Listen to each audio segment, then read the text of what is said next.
Tesla দিয়ে হচ্ছে মালামাল আনা নেওয়া করতেছে। বাংলাদেশে যখন আমরা বাসা ভাড়া করি তখন এদের আমরা পিক আপ ভাড়া করি বা কোনো কোনো ক্ষেত্রে আমরা ভ্যান ভাড়া করি। বিদেশের ক্ষেত্রে কি হয়, বিদেশে ওরা বাসা কিভাবে চেঞ্জ করে বা যদি কোনো মালামাল আনা নেওয়ার দরকার হয় তখন ওরা কি করে, আপনাদেরকে একটু মজার জিনিস দেখাই।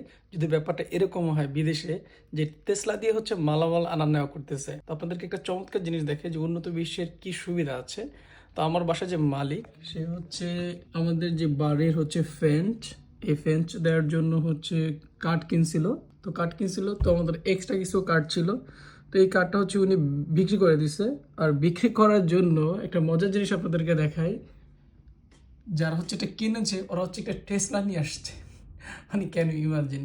তো এই টেসলায় করে হচ্ছে কারটা নেবে, কীভাবে নেবে আপনাদেরকে একটু দেখাই। অ্যাজ ইউ ক্যান সি, তো ওরা হচ্ছে টেসলার পিছনে এই জিনিসটা লাগিয়ে তারপর হচ্ছে টেনে নিয়ে যাবে, অ্যাজ ইউ ক্যান সি। তো এই জিনিসটা বেসিক্যালি আপনি ভাড়া নিতে পারবেন, আবার হচ্ছে কিনেও আনতে পারবেন।